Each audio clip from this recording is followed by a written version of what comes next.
바람은 사실은 어떤 성의 문제보다 관계를 추구하는 마음이 더 높다고 생각하시는 게 맞거든요. 정서적인 친밀감을 얻고자 하는 게 사실은 바람이고, 성적인 것만 만족하려고 하는 것이 외도에 가깝습니다. 바람이라는 것은 마음도 주고 몸도 주고 이런 걸 저는 바람이라고 하고요. 어떤 성매매나 또는 육체적인 바람만을 추구하는 걸 저는 외도라고 정의를 내리기도 합니다. 근데 성격 차이라는 것은 여러분들이 우리 부부 안 맞아 이렇게 얘기하면서 성격이 너무 안 맞아요 그러는데, 부부가 성격이 안 맞는 건 너무 당연하다는 기본값으로 갖고 가셔야 되는데, 성격이 되게 잘 맞는다고 생각하고 결혼을 했던 부부들이 사실은 이런 문제를 더 많이 갖고 있습니다. 우리가 성격이 되게 잘 맞았었는데 사람이 이상해졌어 라고 얘기해요. 성격이 잘 맞았던 것은 그때는 서로가 배려하고 있었다라고 생각하시면 되고요. 결혼 후는 배려하는 것보다는 내가 조금 더 편하려고 하고, 내가 조금 더 일상생활에서 나의 생활을 방해받고 싶지 않은 마음이 커졌을 때 나를 주장하는 정도가 높아지거든요.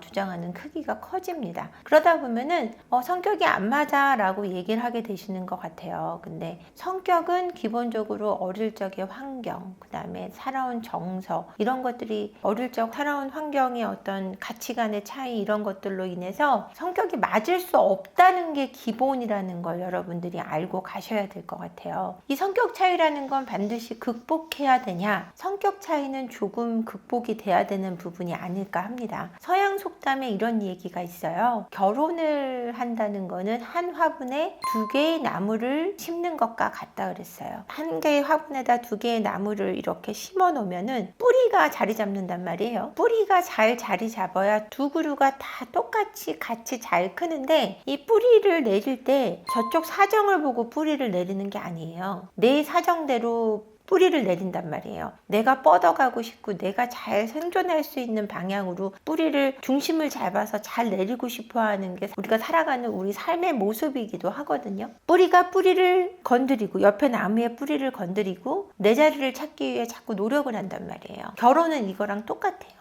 내가 뿌리를 내리려고 하는 거예요. 그러다 보면은 옆에 있는 뿌리가 내리는 걸 자꾸 방해하게 돼요. 치게 되고 부딪히게 되고, 그리고 다시 꺾어 들어가게 되고, 이런 방식으로 뿌리를 내려서 서로 함께 살아가야 될 방향을 찾아야 되는데, 그거를 서로 자리를 인정해 주지 않고 내가 가고자 하는 대로만 뿌리를 내리면 이거는 당연히 잘 자랄 수 없는 환경이 되는 거예요. 제가 저쪽으로 뿌리를 내릴 때 내가 살짝 왼쪽으로 뿌리를 내려주면 우리가 서로 잘 지탱해 갈 수 있겠다라는 조절이 성격 차이라고 보시면 돼요. 우리가 살아온 방식이 너무나 다르기 때문에 내 방식대로만 주장을 해서는 한 화분에서 자라날 수 있는 두 그루의 나무가 될 수 없다라는 거죠. 이런 식으로 뿌리가 뿌리를 건드리고 서로 화가 나고 서로 땅에서 흡수할 수 있는 양분이라든지 이런 것을 서로 나눠 가지려고 하지 않으면 결국은 이 나무를, 한 그루를 다른 쪽으로 파내서 다시 뿌리 내리게 될 수밖에 없다라는 거죠. 그러니까 성격 차이가, 내가 뿌리 내릴 수 없는 곳에서 내가 살아남을 수 없다라고 느끼면 내가 살 수 있는 환경으로 옮겨가고 싶은 건 너무나 당연한 거잖아요. 이걸 살 수 있는 환경이라고 표현해서 좀 그렇지만 행복하고 싶은 환경, 내가 행복해지고 싶어지는 그 욕심 때문에 아무래도 다른 쪽으로 뿌리를 내리고 싶어하고 다른 화분으로 자리를 옮겨가고 싶어하고 내가 설 자리를 내어줄 수 있는 곳으로 가고 싶어지는 거겠죠.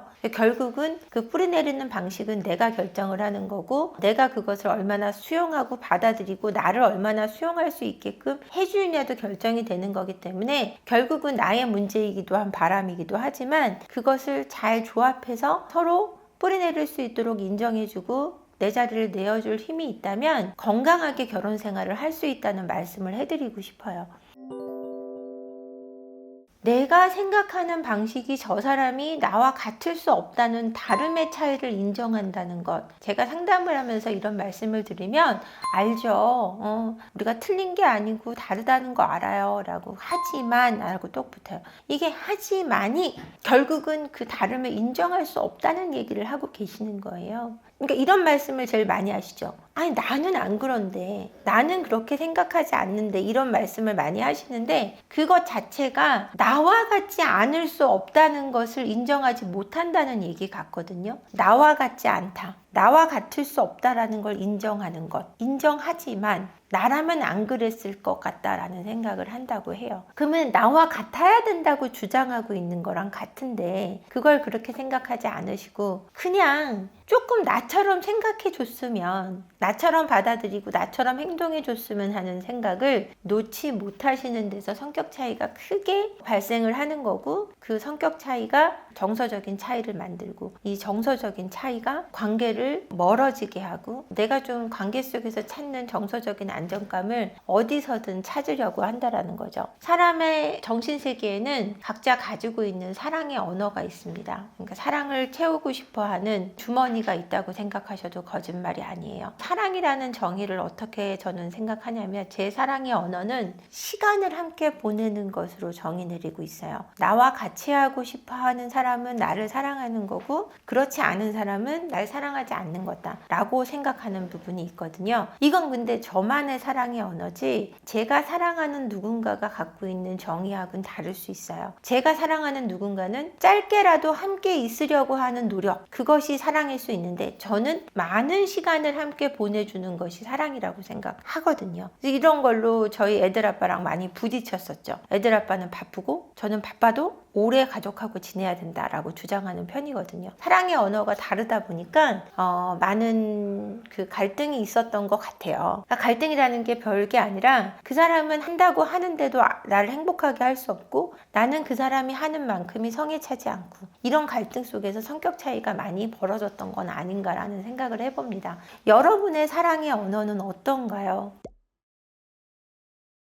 성격 차이 극복에는 자라온 환경을 이해하는 것이 가장 중요합니다. 내 남편이 어떤 환경에서 자랐는지, 내 아내가 어떤 양육 방식으로 채워졌는지, 이런 부분을 잘 보셔야, 그 사람의 상처를 들여다봐야 지금의 성격 차이를 극복할 수 있어요. 그리고 그 사람이 갖고 있는 원하는 사랑의 언어가 무엇인지도 이해해야 될 필요가 있고요. 그래야 서로 행복하게 하고, 아픈 거는 좀 감싸줄 수 있는 힘이 생기는 것 같습니다.